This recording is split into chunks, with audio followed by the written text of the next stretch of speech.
प्यारे बच्चों, सुप्रभात। आज हम पढ़ेंगे रजिया सज्जाद जहीर। इनको पढ़ेंगे आज। इनका जन्म 15 फरवरी सन 1917 को अजमेर राजस्थान में हुआ था।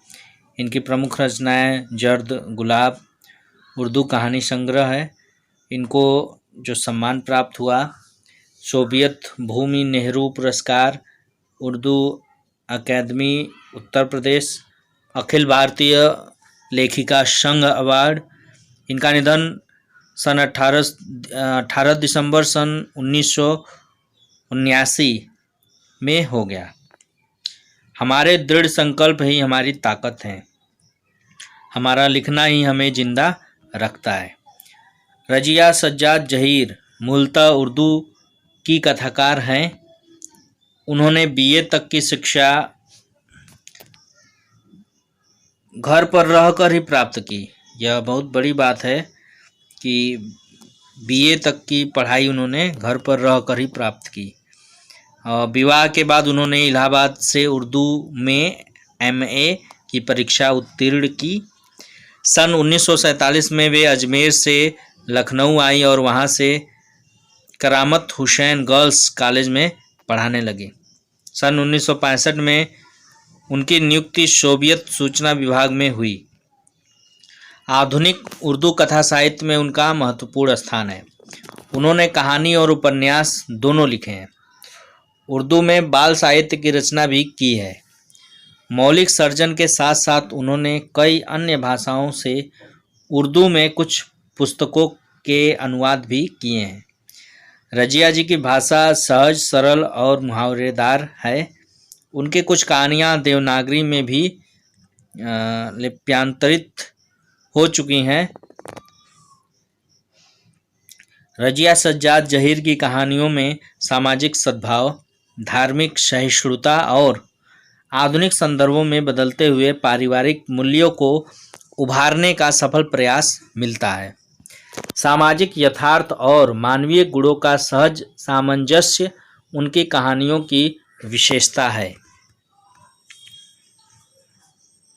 रजिया सज्जाद जहीर की नमक शीर्षक कहानी, जो आपके पाठ्यक्रम में संकलित है, नमक शीर्षक से कहानी, वो रजिया सज्जाद जहीर की यह नमक शीर्षक कहानी भारत पाक विभाजन के बाद सरहद के दोनों तरफ के विस्थापित पुनर्वासित जनों के दिलों को टटोलती एक मार्मिक कहानी है। दिलों को टटोलने की इस कोशिश में अपने पराये देश परदेश की कई प्रचलित धारणाओं पर सवाल खड़े किए गए हैं। विस्थापित होकर आई सिख बीवी आज भी लाहौर को ही अपना वतन मानती हैं और सौगात के तौर पर वहाँ का नमक लाए जाने की फरमाइश करती हैं। कस्टम अधिकारी नमक ले जाने की इजाज़त देते हुए जिसे ले जाना गैरकानूनी है, दिल्ली को अपना वतन बताता है। इसी तरह भारतीय कस्टम अधिकारी सुनील दासगुप्त का कहना है, मेरा वतन ढाका है। राष्ट्र राज्यों की नई सीमा रेखाएं खींची जा चुकी हैं और मजहबी आधार पर लोग इन रेखाओं के इधर उधर अपनी जगहें मुकर्रर कर चुके हैं। इसके बावजूद जमीन पर खींची गई रेखाएं उनके अंतर्मन तक नहीं पहुंच पाई हैं। राजनीतिक यथार्थ के स्तर पर उनके वतन की पहचान बदल चुकी है, किंतु यह उनका हार्दिक यथार्थ नहीं बन पाया है।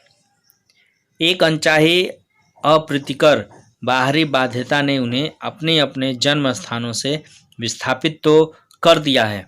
विस्थापित करने का मतलब कि जब विभाजन हुआ तो कुछ लोग भारत से पाकिस्तान की तरफ चले गए और कुछ लोग पाकिस्तान से भारत में आ बसे, यानी अपनी जन्मभूमि को छोड़ के वो विभाजन के बाद एक दूसरे तरफ गए और वहीं बस गए। तो उसी को विस्थापन कहा जाता है, अपने स्थान को छोड़ना और दूसरी जगह बसना। विस्थापन या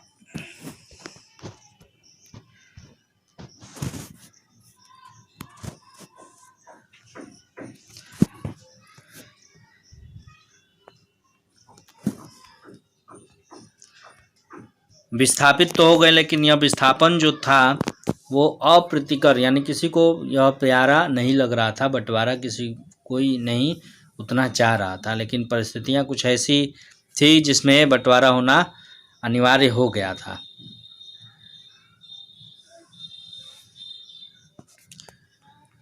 और अपने अपने स्थानों से वो विस्थापित तो हो गए, पर वह उनके दिलों पर कब्जा नहीं कर पाई है।